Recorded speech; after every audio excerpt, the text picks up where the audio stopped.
I get so many headaches every month. It could be chronic migraine, 15 or more headache days a month, each lasting 4 hours or more. Botox, onabotulinum toxin A, prevents headaches in adults with chronic migraine. It's not for those who have 14 or fewer headache days a month.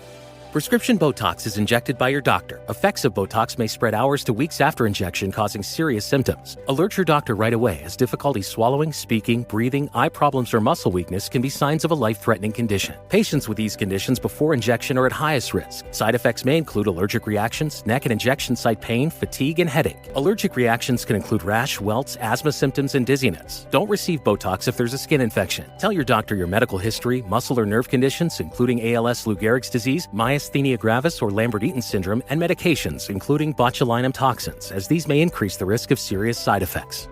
Why wait? Ask your doctor. Visit BotoxChronicMigraine.com or call 1-800-44-BOTOX to learn more.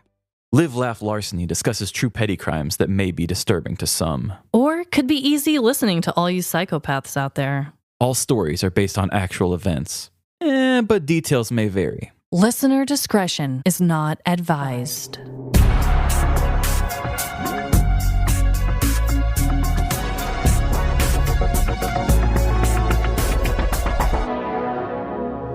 Live, Laugh, Larceny. Welcome to Live, Laugh, Larceny. Quick, how do you pickpocket a nudist? This is Trevin. And I'm Amanda. You look in the butt crack, Trevin. That's the only thing I can think. The old prison wallet. Oh my God. So, Trevin, Yes. this is, now that's what I call listener stories. Volume 4. Volume 4. We're here. Oh my God. How exciting. It's been a minute. It's been a long minute. I would like to not have to be another year before we do another. I know. Thank you for being patient with us, guys. And this is your reminder. Send in your listener petty crime stories, guys.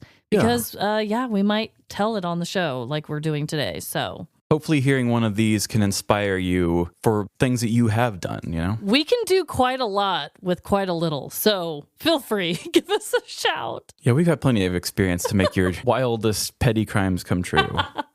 So, Trevin. Yes? What is your dreadful dilemma this week? This week's dreadful dilemma you kind of know about. I wasn't sure if I was going to tell this, but I'm going to tell it anyway. Okay. I wasn't sure if it was going to be a dreadful dilemma, but it really was quite dreadful. Oh, no. So last Monday for us was President's Day. Emily and I both had that day off. This is the first time I've ever had that holiday off. We decided to celebrate our Valentine's Day on that day. Right. We had another one of our little thrift dates, which I'm starting to really enjoy making fun of things that I find at the thrift store through our stories. Oh, yeah. Very random stuff. There's a new one in a town nearby us. We went there for a thrift date, and then normally our Valentine's thing is go to Freddy's, which is how Freddy got his name. It was such our thing at the time. Love Freddy's. We went. I think we were there for about 45 minutes, got in the car. We're like, all right, let's head to Freddy's. As I was jumping on the highway, Emily, she was like, all right, yeah, I'd have a little bit of a headache. I don't know. I'm like, yeah, that's cool. Heading over to Freddy's, and she reaches down to my floorboard real quick where I had a little paper bag from the dentist that had like toothpaste and a little toothbrush. You know the bag. Oh my God, we know the bag. She looks at me like panicked and holding it. I said, what, you want to brush your teeth? At a time like this? She takes it and she dumps it into my middle console and pukes into it. Oh, God. I was so blindsided because I'm like, we were just having a nice time. Yeah, now there's puke in my dentist bag. I was so confused at everything going on. How did we get to A to B? She looked at me and said, maybe we just go home. And I said, yeah, we'll just do that. I was so overwhelmed by everything going on that I had missed my exit. Oh, Lordy. And I was like, I don't want to take the main city area exit and then try to do that. I'll just take a fun back road. Well, it ended up being a very windy road. Oh, no. Did she puke again? She puked the whole car ride. Oh, God. You guys probably would have had better luck just getting out and going into a ditch like you do for a tornado when you're on the road. I asked her if she wanted me to pull over, and she said no. So we were taking some back roads to come home. I was kind of like at one point pumping the brakes, like, are we stopping? Are we not? Yeah. Like, that bag's not very big. She was just kind of flailing. She had the window rolled down and started kind of like having her head out of the window, getting air. I don't know what had happened. There was a car following us pretty closely because I was trying not to go too fast with all this windy roads. She goes, ugh, and just goes, oops. And I look, she threw the vomit bag completely out of the window. And I had noticed that the car behind us stopped for a second. And the whole time in my mind, I'm like, oh my God, I was an accomplice to a petty crime. We littered. Oh, that's right. And this person probably just got my license plate. Still no charges have been filed, right? Like you're still good so far? So far, no charges are filed. Okay. At least the vomit didn't just explode all over their windshield. Right. That would have been another level.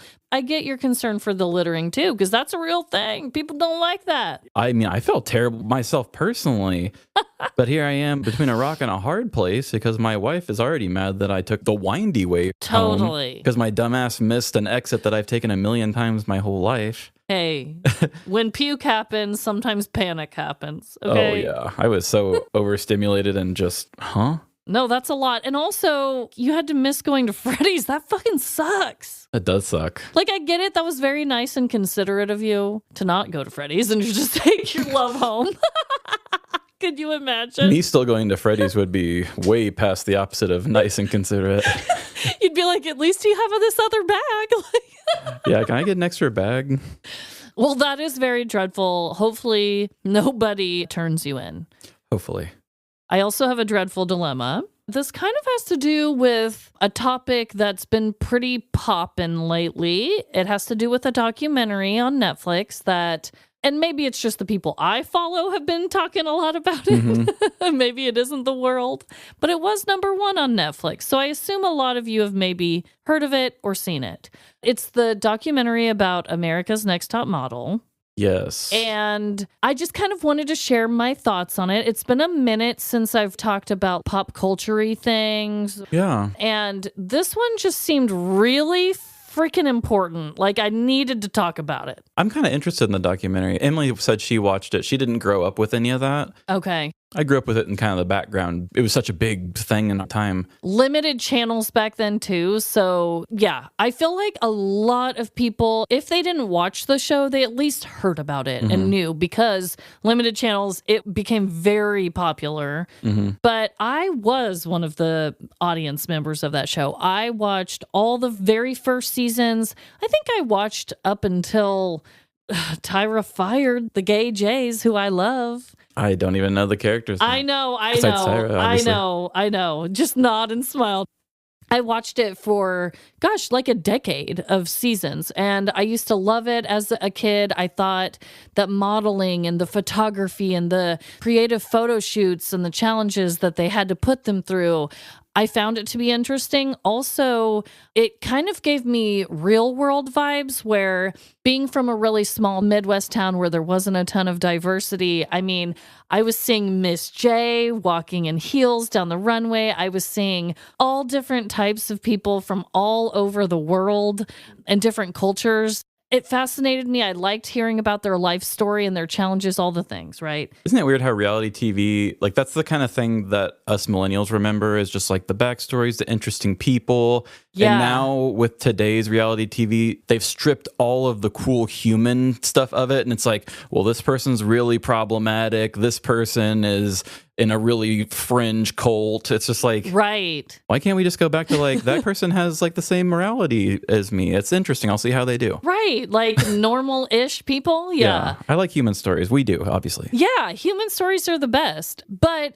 I loved that show growing up. I watched it all the time. It even is one of the reasons why when I was around 15 years old, I joined a local modeling thing, which this is now the point where I'm going to talk to you guys all about my brief and embarrassing stint in the modeling world, because I have some personal connection to this. I'm not just ranting about the doc, okay? What haven't you done? You say you were like a singer at one point.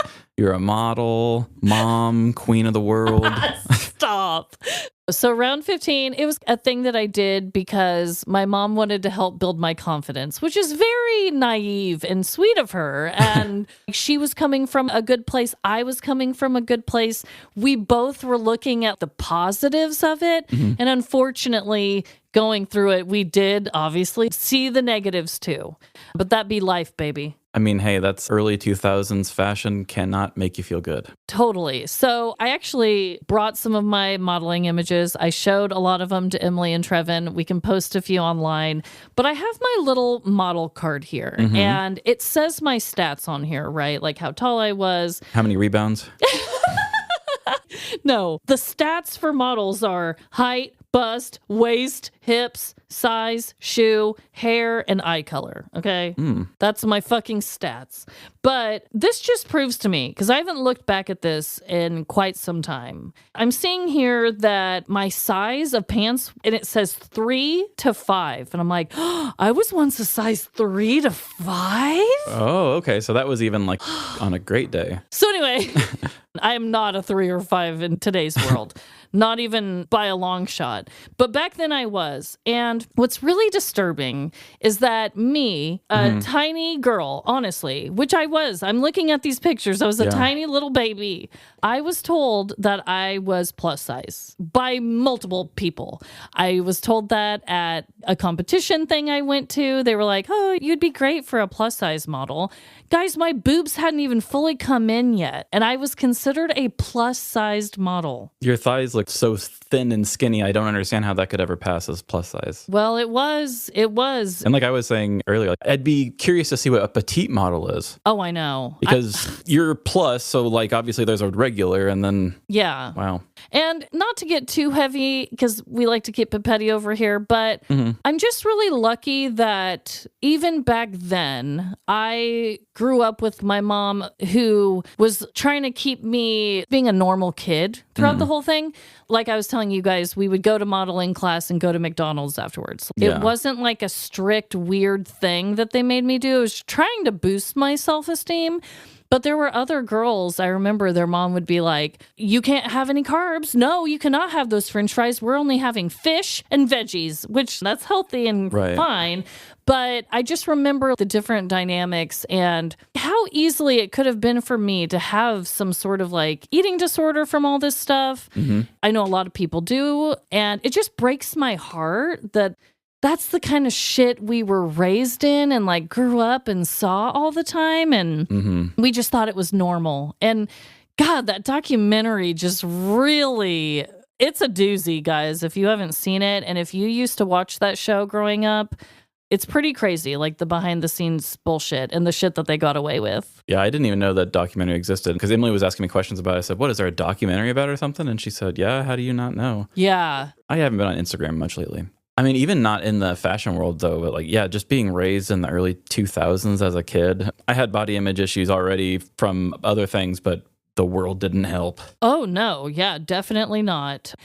This is my husky boy pant thing, right? Like you were called that. I was called plus sized. And it's like these terms were so damaging to us at such young ages. And I just want to say, fuck off. Yeah. It almost feels, because you said your parents weren't strict about it, it's almost like you did modeling in the same way that a boy would just go try out Boy Scouts. You're like, it's just my after school activity. Yeah. It's not my career path, but if it sparked something, it could have been if you wanted to. I wanted to either be a singer or an actress or something like that. I never wanted to be a model. And let me tell you, people let me know I did not have the exact right body for it very early on, as I said. There were some things that opened up windows for me, and I sang at a competition and stuff. The modeling, it was more of like, they taught me how to walk in high heels, not only how to pose, but like I learned about fashion a little bit more. I learned about photo shoots, which I later became a photographer. So there were good things about it that I learned, but yeah, there were definitely toxic sides to it too. And I'm glad that I went in a little more like willy-nilly with it all. Yeah, the expectations probably definitely help the experience be better. Yes, for sure. But I can't wait to share some of these images with you guys. Oh, and I totally showed Trevin that there weren't a lot of jobs for me being in the Midwest and being plus sized. I modeled some jeans and boots and country girl skirts for the company Sheplers.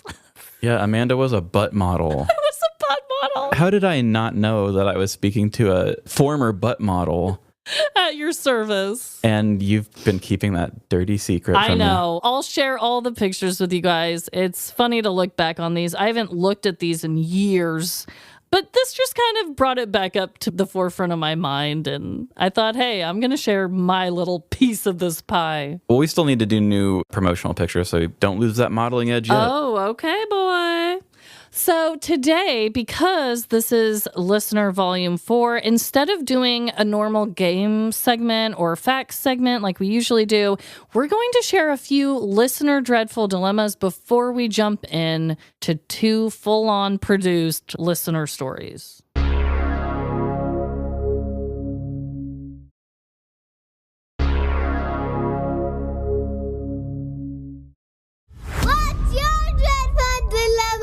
Careful, Mama. So my first one here comes from Kristine Whitaker. Last initial in.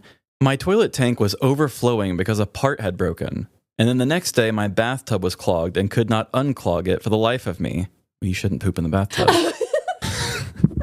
Stop. Tried plunging and using a snake. Turns out it was frozen since we had to drip water in the colder days. Nothing like having to manually empty your shower water.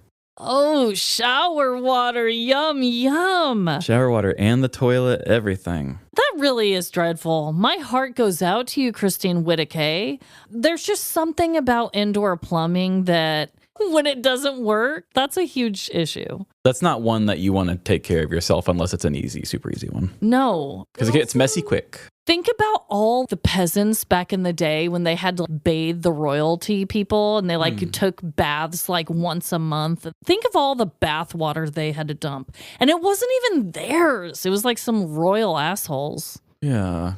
But I still feel for you. Kristine is a modern person. Yes, she is. And not going to deal with the peasant life, okay? I assume this is a queen we're dealing with. Straight up. Got to be a queen. This next one is from Emily S. And Emily said, went away on holiday and hired a dog/house sitter on Rover. Shout out Rover. My dad's a Rover. My BFF is a Rover. Mm-hmm. And one of our other BFFs is a Rover. And she rovers for us once a week now. Oh, yeah. Shout out. Okay. Back to Emily. I'd had my autism assessment the week before, so I'd spent a lot of time making a ton of notes about my childhood. I thought, in all caps, I'd stashed said notepad in a drawer. Imagine my horror when we returned, and I realized I'd left the notepad out, specifically where I talked about genital rubbing being a stem. I don't think we can use them again. Found out I am definitely autistic about a week later.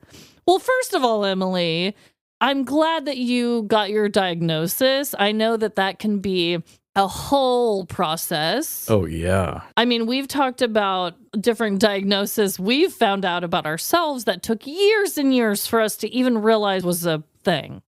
But my God, how embarrassing is that shit? Ugh. It's almost like you left out your diary. Pretty much, yeah. That's what I was thinking. I mean, you're like journaling about the past, reflecting back on all these intimate moments of what could have been maybe signs for your diagnosis, and then the stranger's just over here seeing genital rubbing on the notepad. Maybe they didn't see it though, right? I don't know. Me personally, if I see the word genitals anywhere, my eyes are whoosh, just right to it. I don't know what it is. Because you're a perv. I don't know. But yeah, that would be probably not something I'd want to share with my Rover client. But you know what? We all enjoy a good genital rub here and there. I think you're a regular human, and that's all right. And that's okay. Don't feel ashamed. And you're a great Rover boss. Yeah. And if you want to get a new Rover, though, I don't blame you at all. This is a little more serious one from Kelly K. We had to help Roscoe to the Rainbow Bridge 2 weeks earlier than expected. It's been so quiet not having our old grumpy man not bossing us around this week. And what a cute photo this is with those floppy ears and those pouty eyes. I've always loved basset hounds. That's what they are, basset hounds. Yes. I'm really bad at remembering dog breeds, but I'm so sorry for your loss, Kelly. As you know, we've been hit by that as well with the grief and everything of losing a pet. Hopefully, though, with Trevin opening up, it can make others feel not alone. I mean, it is unfortunately something that we go through, and I'm just so sorry. And just know that Roscoe's so damn cute. Very cute. Are you kidding me with those eyes? I can't. At least he got to be a nice old age. Yes, exactly. So for our next one, I'm going to be reading Casey N's dilemma. And Casey said, not the worst, but it's been super cold here, like negative 38 degrees Celsius with the wind chill, and I can't have drinks on the floor at my job unless it's in a big nondescript cup/mug. I grabbed like 4 energy drinks to stock up, put one in my cup, and realized, shit, it's cold. These may freeze or explode in my car while I work. So I poured number 2 into my cup, like OMG, that's a lot of caffeine. Left the other 2 thinking, I'll be back at break and maybe can find a locker later to put my things into.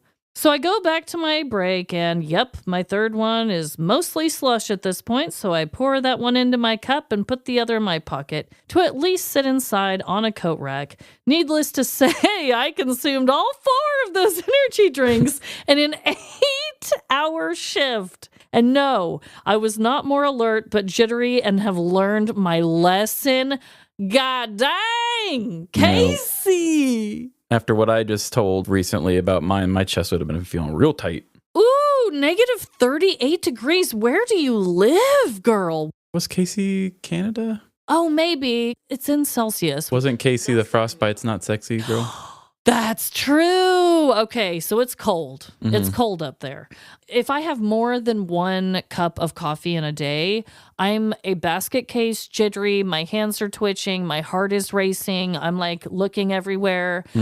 So I feel you on that. I can't handle more than 1, honestly, unless I'm just like desperate and I'm like hanging on by a thread and need it. But if I'm like doing fine and I have more than 1, I will not be fine. Yeah, I'm starting to find that I'm a little more sensitive to caffeine than I thought. Yeah. I've got one from Autumn M. I switched jobs 3 times in the past year because at my big age, 43, I've finally decided I'm no longer willing to be treated poorly at my job. Hell yeah, Autumn. Get it? Hell yeah. Lucky you keep finding jobs during this time. Yeah. I finally found a cushy supervisor job where I feel appreciated. I've been there 2 weeks, and yesterday I got stuck in a meeting and the boss treated one of the other employees incredibly poorly. Uh-oh. I'm not entirely sure what to do about it. I know this isn't episode worthy, but it's been weighing on me, not to mention how long it takes to secure a job as I age. Okay, so validated what I was just saying. Yeah, and also, Autumn, this is episode worthy. Just letting you know. We're all about the bad boss talk, bad corporate job talk. Yes, we've been there. That's how our friendship blossomed, was hating on our boss at the time. So we get it. And first of all, proud of you for knowing your worth. Even if it took until you're 43, like you said, at least you figured that out, because some people go throughout their whole entire lives without figuring it out and they just stay in the same dead-end bullshit job for all their life. So you're already winning. Yeah, you're already ahead of the curve just because you even reached it. Exactly. Let alone at your not big age. Yeah, exactly. Your petite age. That is a tough situation, because even if they're not treating you poorly, if you're seeing them treat someone else poorly, that's harder. Yeah, it puts you in a weird spot because you're like, uh-oh, I kind of let that happen. What do I do? You said it was a boss to an employee. I wonder if it was a boss who's like the same level as you or above you, and they're talking to somebody below you. That's the thing, too, with the corporate politics of all of that. And it shouldn't matter where they are, how they talk to somebody, but unfortunately, it seems to. It can be a hindrance if that person's above you and you're at a shitty place, that the word will get out that you said something. Right. Like where you and I met. Yeah. I would say tread lightly, but keep your eye on them. And maybe don't trust that person, because I'm serious. You can learn a lot about people who, by the way they talk to people who they think are below them. Oh, yeah. That is not a friend of ours. Like they said, I forget how much the amount was. It was on Behind the Bastards. They said if a person was driving a car above a certain amount, they had a much larger chance of not stopping at crosswalks when they saw people waiting to cross. That is so disturbing, I must say. Oh my God. Well, I'm going to read one last listener dilemma, and I'm going to share Emily P. Shout out Emily. She actually, I know her personally. Her husband owns the Taekwondo studios that Lila was going to. Oh, okay. So was Emily there when you did your awesome mom show? No, she wasn't. But Well, she missed out. She missed out. So Emily said, I've been looking forward to competing in a martial arts tournament in a week. I injured myself at practice today. I'm very concerned I will not be recovered in time for the tournament. Oh, no. That really is dreadful. When you've trained so hard and you have this big event where you finally get to show off all your hard work and then an injury of all things gets in the way, that is extremely frustrating. It's so hard when it's the physical limitations like that. Yeah. If you're just like, oh, if I just try harder, I can usually overcome things. But then you also know that you might be chancing an injury or anything like that. Like, even when you're just too sick to do something, it sucks when it's something you've been working and looking forward to like that. Yeah, no, for sure. I hope that whatever you do decide, if you do compete, I hope you kick major ass. And if you don't compete and you're deciding to take a rest, just don't feel guilty about that. You need to take care of you. Listen to your body. And I'm so sorry. That does suck though. I hope you do some sort of Mr. Miyagi thing and train your replacement for this one. Yeah, just get a body stunt double. Yeah, give them the skills to succeed. And then you can, by proxy, feel their Take all the accomplishment. Oh my God. Well, thank you to everybody who wrote in. We got all of those from our Facebook group. If you are not in the Facebook group, go ahead and join. A lot of people share funny articles. It's a good place to find community in a crazy time. So yeah, definitely come over and join. I love reading all the things in there whenever I get to it. We're not going to share any more listener dilemmas, but what we are going to share with you are these ads.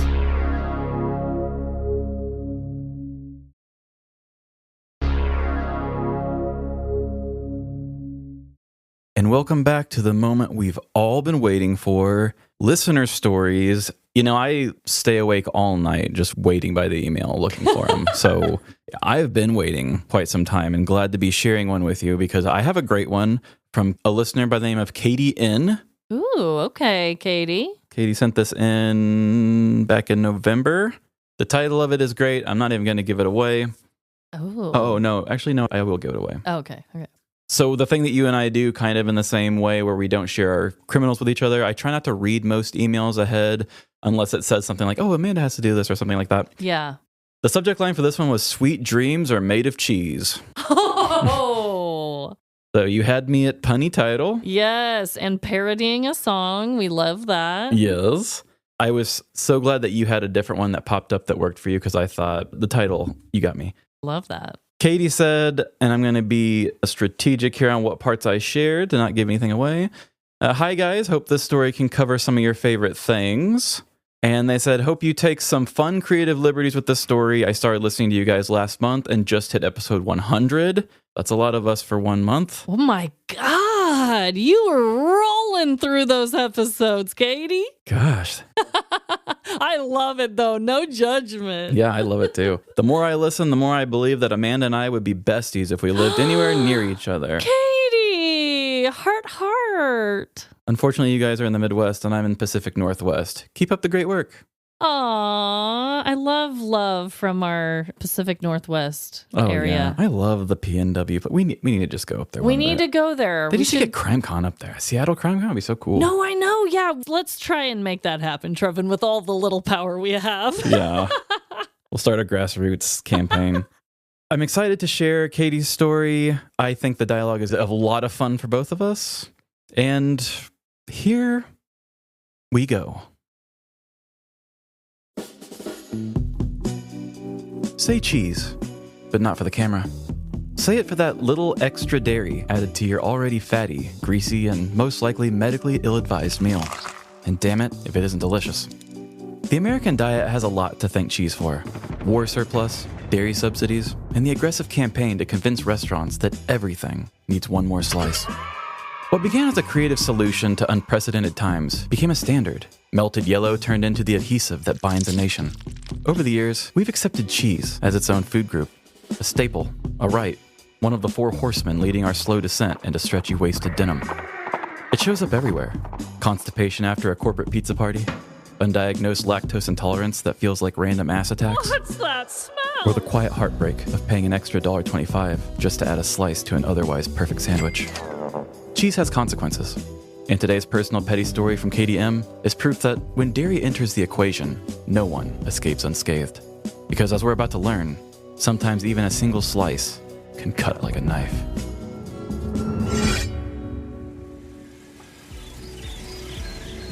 Welcome to Taco Bell. Can I interest you in a 44-ounce cup of queso cola?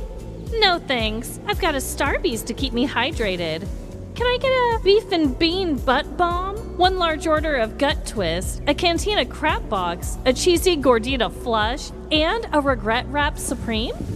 Did you want anything else? Maybe extra napkins for any charts?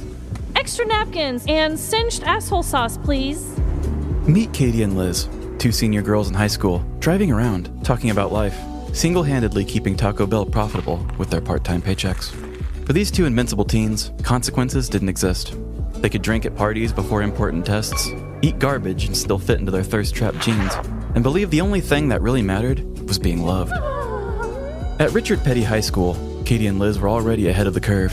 Choker necklaces, thick raccoon eyeliner, a confidence that suggested they had watched Skins once and took notes. They were desirable to every emotionally underdeveloped boy in a 5-mile radius, and in a move that felt cosmically efficient, they each dated boys who were, of course, best friends. The convenience was almost suspicious. Two sets of best friends dating, that feels less like destiny and more like proximity. But lying to parents was easier this way. Making out in public was less embarrassing if your friend was also sucking face nearby. And the fun foursome navigated high school like a flock of star-crossed turtle doves with fresh driver's license. Have a good time when Todd comes over. I'll see you. Thanks for the lunch and the pep talk. I think I'm finally ready to kiss with tongue. Then you better wipe that cheesy beef smear off your cheek. Liz went inside. She covered herself in Chanel No. 5, not to mask the smell of pot, but the strange combination of every Taco Bell menu item that had been confined to a small used car. Todd won't know what hit him, Liz said confidently to herself, practicing a seductive pucker in the mirror. In no time, Todd arrived. He went straight to Liz's bedroom, the door left 1/4 open, just enough space to leave room for Jesus and any wandering parental eyes. Things started as awkward as they usually did. Todd's hungry stares at Liz shifted from teasing to what most teenage boys considered their favorite form of flirting, tickling. Tickle, tickle, tickle. He reached softly for a little pinch of her tummy. As she hunched her back to avoid it, he grabbed a foot. Liz couldn't handle the handling of her tootsie. She yipped in ticklish discomfort as Todd's other hand returned to her midsection. The sensitive midsection ignited Liz's cute, girlish giggles into hyena-like cackles. Her body lost control, flailing about as Todd's curious teen boy hands began to wander upward. He went in for the kill. With a straight finger, he played her ribs like a toddler on a xylophone. Only this sensitive area didn't produce a percussive tune or push Liz to a new level of laughter. What followed was a shockwave, unexpected by both members of the young couple. Todd immediately sat upright, stiff as a church lady in a pew. Oops, Liz said, putting on her bedroom eyes like a sexy skunk. I just remembered I have to do something thoughtful for my mom today. He held his breath and leaned in for the furthest kiss he could manage. Liz poked her tongue through after first contact, only to leave it waving in the wind as Todd exited the ajar bedroom door. Liz ran to the bathroom to cry and to expel the taco banshee still screaming to get out. Birthing that demon brought temporary relief, but it was short-lived. A text from Todd wiped it all away. The emotional farter glanced down at her phone, recognizing the name.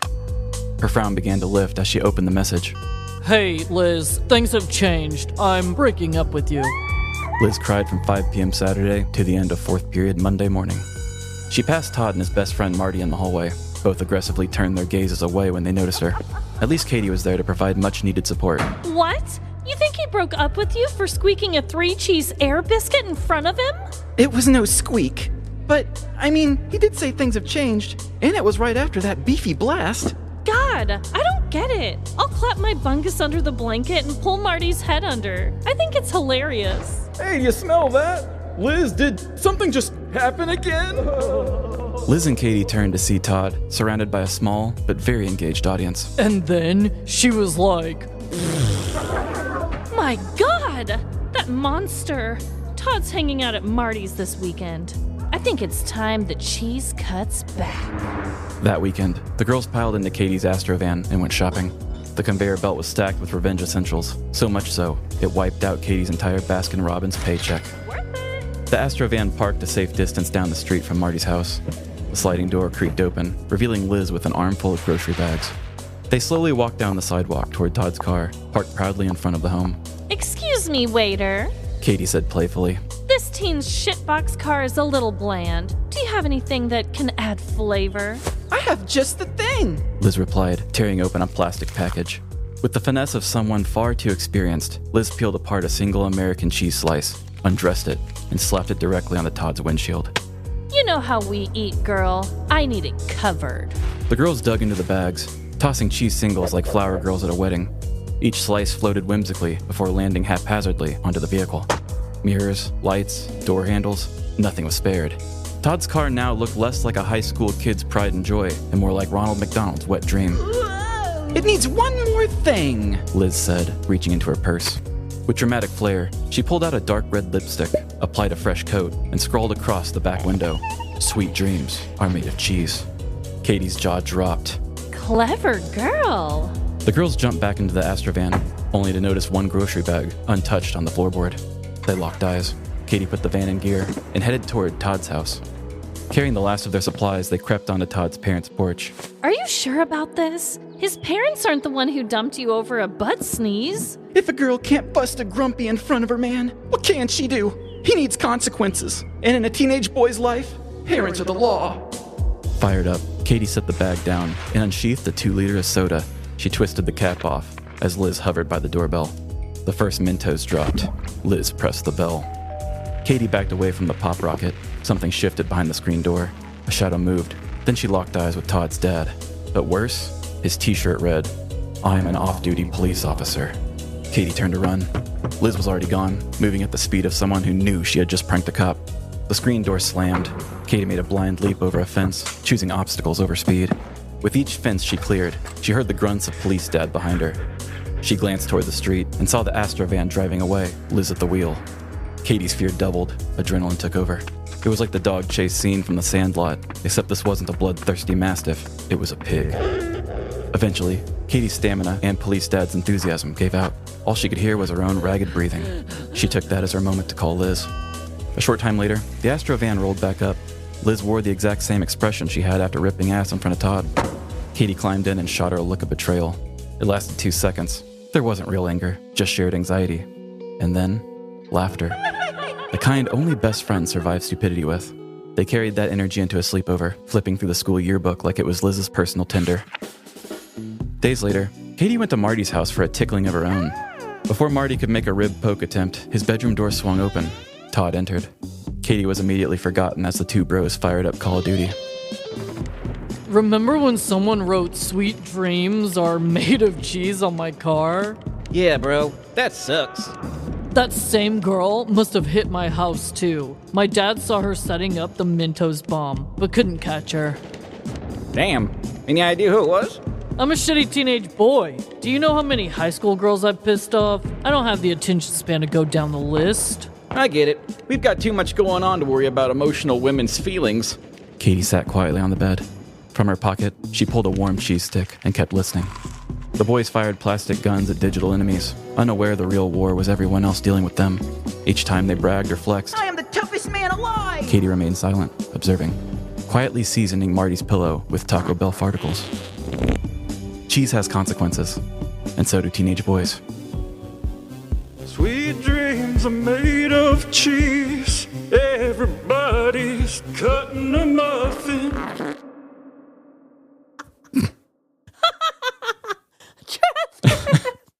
I haven't laughed this hard from one of your stories in a very long time. Yeah, that one was Beautiful. a real fun challenge. Oh, my Lanta.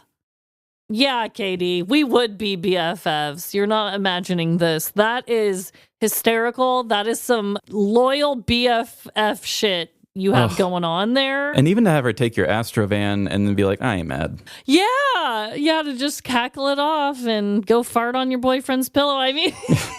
I will say, Katie didn't put that part in the story.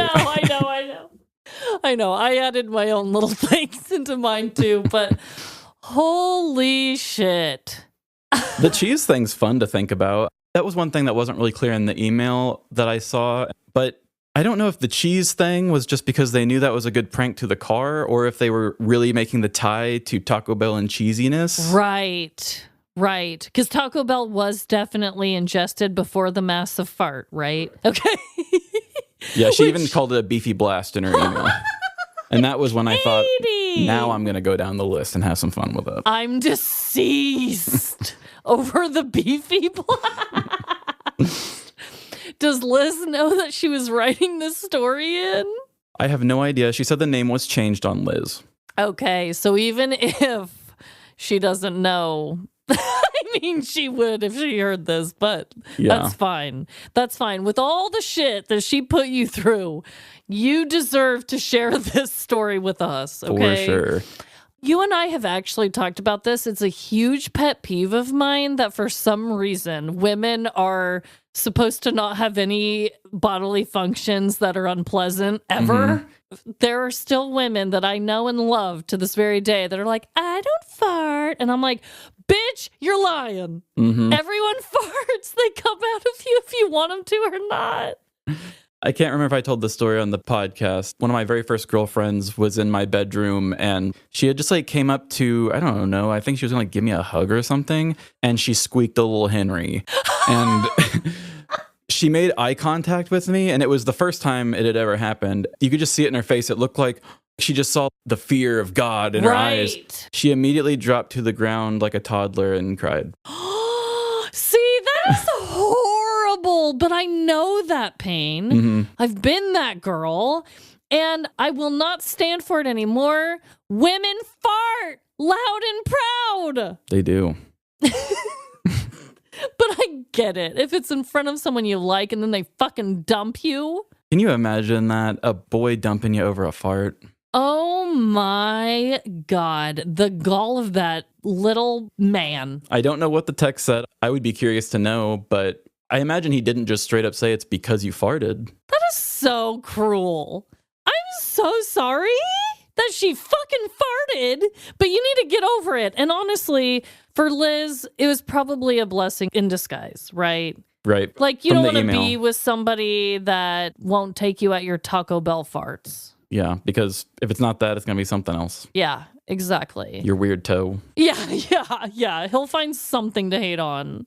In the email, Katie said that Marty and Todd were both not good boys. Yeah, so we can shit talk them all we want. Thanks. Good to know. Katie just hadn't seen it yet.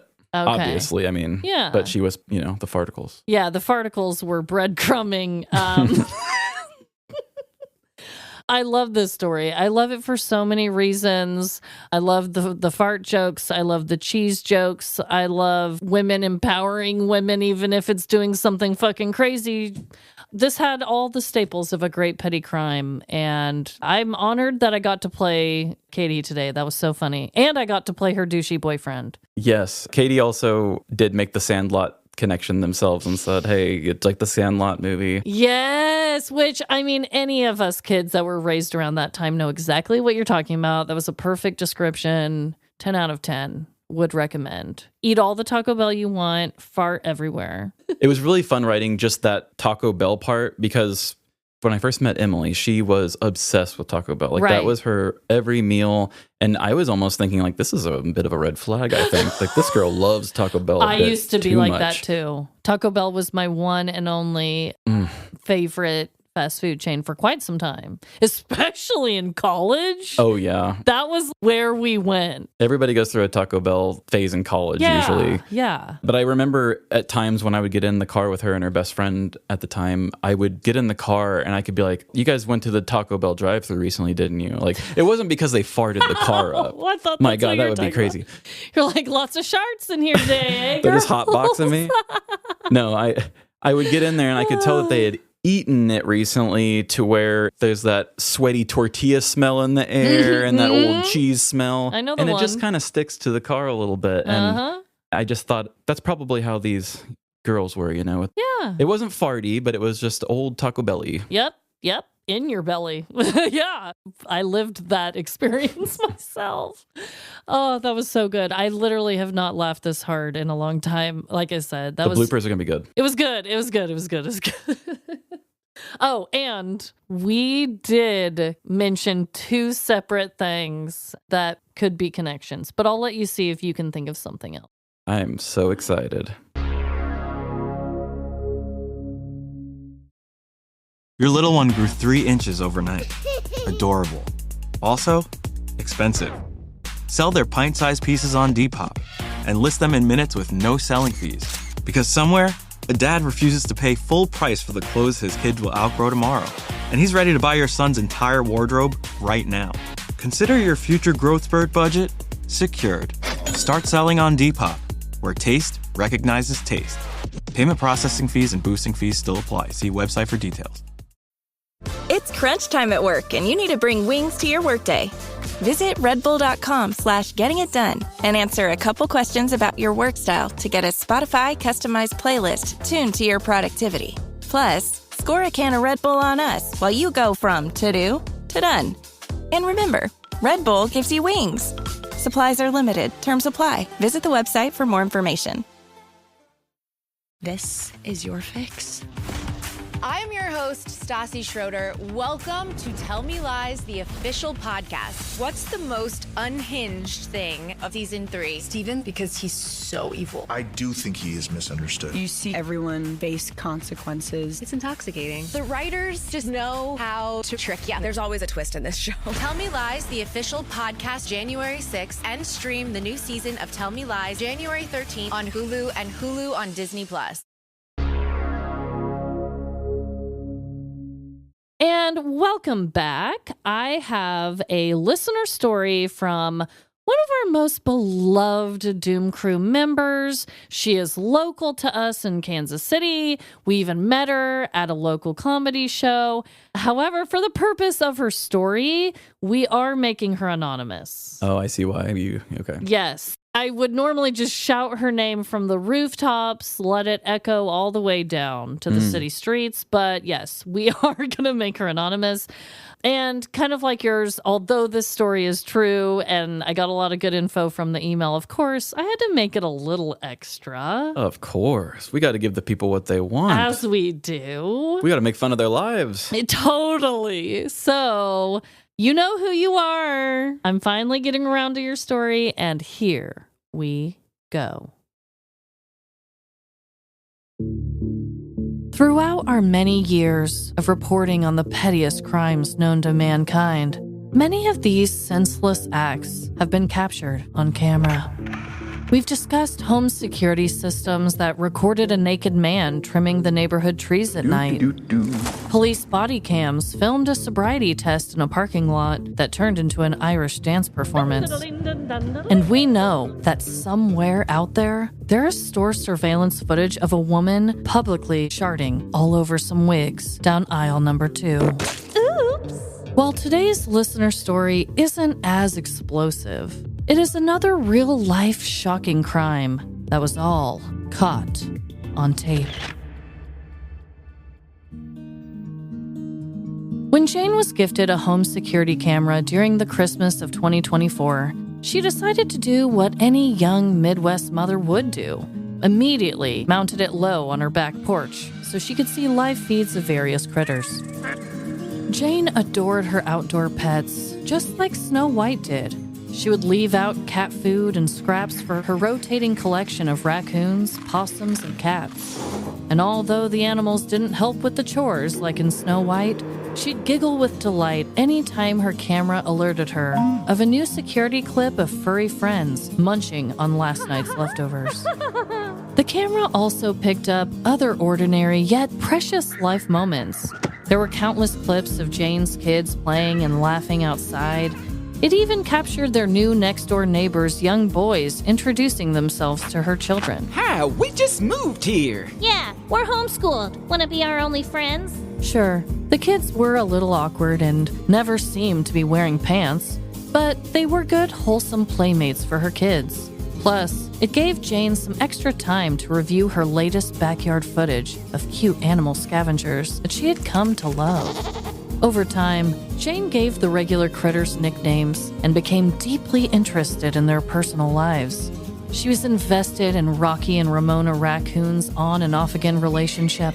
She was entertained by the kitty frenemies Stinky and Smokey's catfights.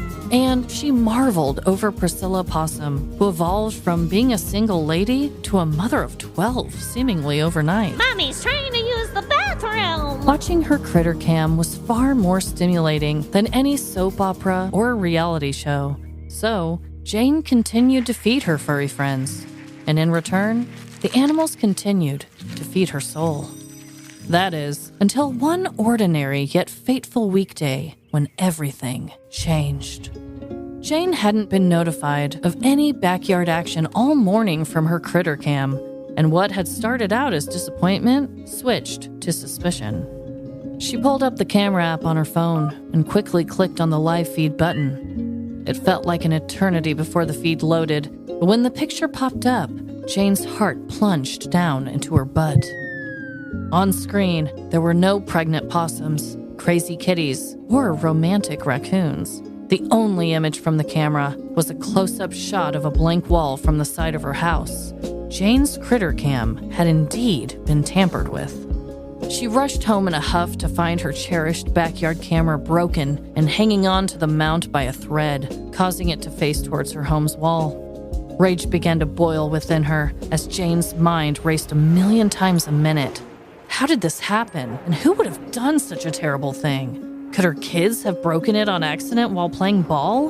What about an angry DoorDash food deliverer taking revenge after a subpar tip? Worst of all, a brief and horrifying vision of her cute critters rallying against her to take down the camera flashed through her mind. This has been an invasion of privacy for too long! Down with the camera! Jane shook off the unbelievable thought and ran inside to scour through the critter cam's footage. She fast-forwarded through cute videos of Priscilla Possum feeding her darling dozen, feisty fights between Stinky and Smokey, and multiple breakups and makeups between Rocky and Ramona Raccoon, until she finally reached the moment in question, right before the camera was damaged. Birds were chirping peacefully in the background of the found footage as the ominous sound of pitter-patters approached her back deck. It was then she saw the small body of her first suspect walking up her steps barefoot and pantless. Wearing nothing but a pull-up and a winter sweater, the youngest of the homeschooled neighbor children waddled towards a small toy on her back porch. He picked up the toy in his small, greedy hands and tossed it gently and joyfully. That is, until he spotted the critter cam, pointing directly towards his guilty face. He stealthily dropped the toy back onto the deck and ran off towards his own house. Only that wasn't all. A few minutes later, the same boy reappeared on the camera, but this time, he brought backup. He pointed towards the camera like only an experienced tattletale could. Right there! Their mama be watching us! The older brother put his back to the wall and cautiously scooted towards the camera before his hand covered the screen, yanking it from its wall mount. Jane gasped as she uncovered the hard truth and immediately knew what to do next. Order a new critter cam wall mount online. Jane's husband later spoke with the neighbor boys about breaking their camera. At first, they denied knowing what a camera was. Then, later defended their actions because they thought that Jane was spying on them. The boys' mom offered to replace the wall mount once she was told of her son's crime by their sister, but Jane declined. She had already ordered the broken piece, and in no time, her camera was back in action, capturing sweet moments from her feral friends. Punishments for the boys' crimes are unknown, but we can only imagine they were sent to time out, or even worse, grounded. It is wild what criminal acts have been caught on tape.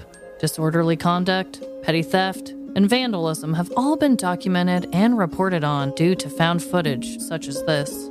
Whether or not you have a home camera for security, to screen your visitors, or to watch cute critters, I encourage you to keep the record button on, because you never know what petty act or crime you could capture when you least expect it.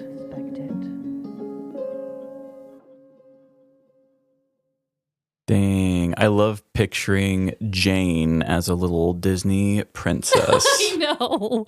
I was picturing her as a little Snow White. And fun fact, I got to see the footage. Oh. So everything that I described, of course, I had fun and made up animal characters. You can't blame me for that.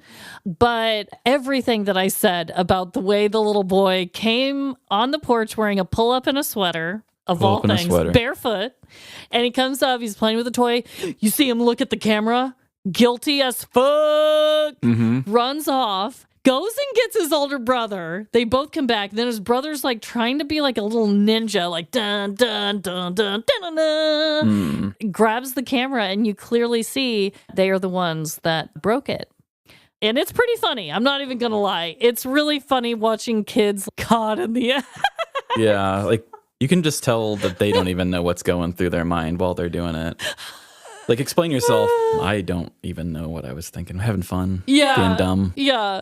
And there was also footage of the dad talking to the boys about breaking the camera because he had the camera still working, but the mount was broken in his hands, and he was talking to them. And yeah, they did try to get out of it at first by saying, camera. I don't even know what a camera is. And then it was, well, she was spying on us, so there. And it's like, no, dude, we just want to know what's going on our porch. Like, and guys, I love homeschooled people. Obviously, Emily was homeschooled. I just like to poke a little fun in that department. Yeah, but I don't love the homeschool part of her. I know, right?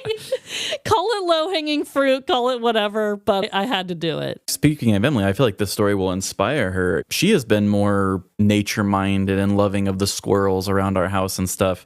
She already relates to the person who wrote the story and other things that they have interesting. I had no idea that Jane was such a animal watcher person. Yeah, like nature watcher. Clearly, she is that enthused about it that this was a whole story about it. Absolutely. You mess with her critter cam, which I don't know if that's what she calls it, but she needs to from now on. That is your critter cam, and nobody should mess with it ever again.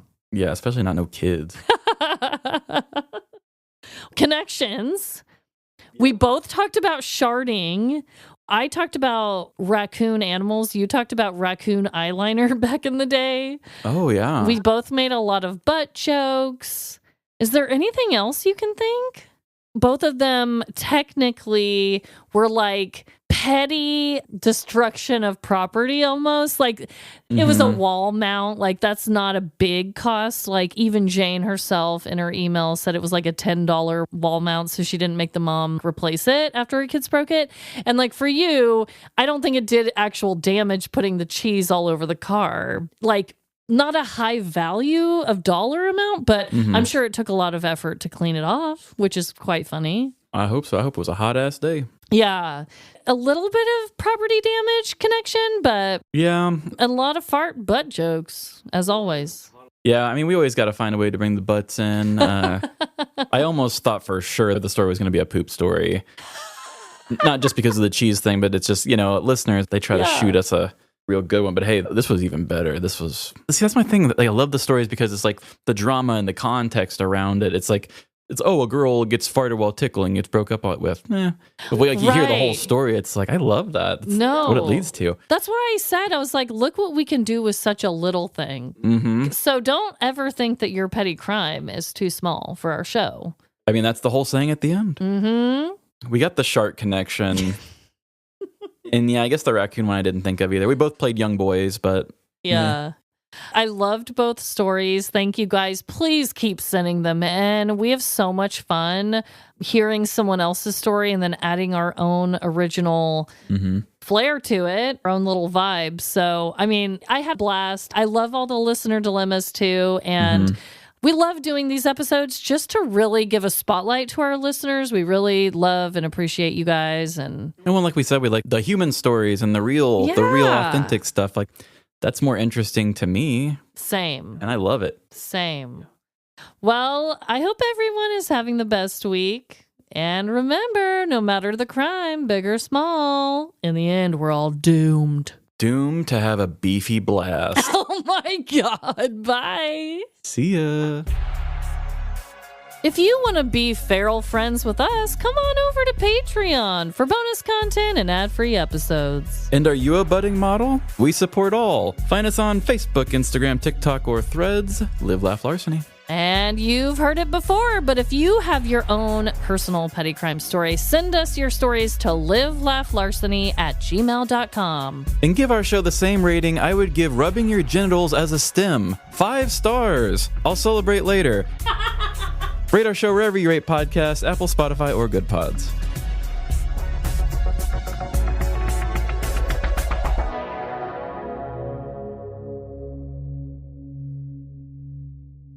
Can I get a beef and bean butt bomb? One large order of gut twist, a cantina crab box, a cheesy gordita flush, and I had to stop. Maybe extra napkins. Maybe extra napkins for any sharts? God, I don't get it. I'll clap my bungus under the blanket. I thought you'd trip and you didn't. I'm sorry. Ryan Reynolds here from Mint Mobile with a message for everyone paying big wireless way too much. Please, for the love of everything good in this world, stop. With Mint, you can get premium wireless for just $15 a month. Of course, if you enjoy overpaying, no judgments, but that's weird. Okay, one judgment. Anyway, give it a try at mintmobile.com/switch. Upfront payment of $45 for 3-month plan, equivalent to $15 per month required. Intro rate first 3 months only, then full price plan options available. Taxes and fees extra. See full terms at mintmobile.com.